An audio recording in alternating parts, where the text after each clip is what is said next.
ঈদ অথবা অন্যান্য আরও ইসলামী যে দিবসগুলো আছে, আমরা চাঁদ দেখা কমিটিকে পুনর্বিন্যাস করতে চাই।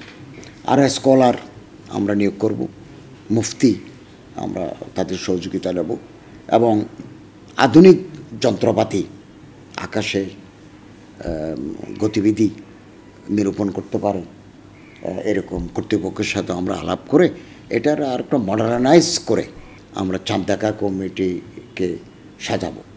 কারা কারা আমরা আনতে পারি, একটা হচ্ছে যে চোখে চাঁদ দেখা, আরেকটা হচ্ছে আমাদের কাছে খবর আসতে দেরি হয়, ফলে ডিক্লারেশন করতে দেরি হয়।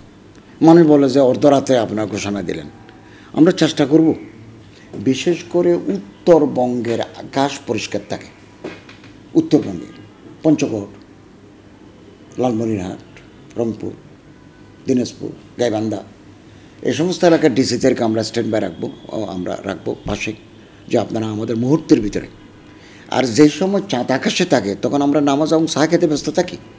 উঠি যখন দেখি তখন আকাশে চাঁদ নাই, হয়তো চাঁদ উঠে নাই অথবা চাঁদ ডুবে গেছে।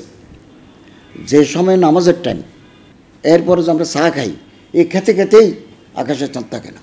তো আমরা এটাকে একটু আধুনিকীকরণ করে বড় আলেম মুফতির সাহেবের পরামর্শ এবং চাঁদ দেখা যায় কোন কোন পয়েন্ট থেকে, এগুলো করে আমরা চাঁদ দেখা কমিটিকেও আধুনিক জনবান্ধব করতে চাই, করবো ইনশাআল্লাহ। বিগত সরকারের আমলে দারুল আরকাম মাদ্রাসা নামে একটি বিশাল প্রকল্প চালু হয়েছিল, চালু রাখবেন বা না, এটা যেহেতু যেগুলো চালু আছে এগুলো থাকবে। ওখানে যদি লোকবল কম থাকে দেখি আমরা লোকবল কিছু যোগান দিতে পারি কিনা, থাকবে এটা।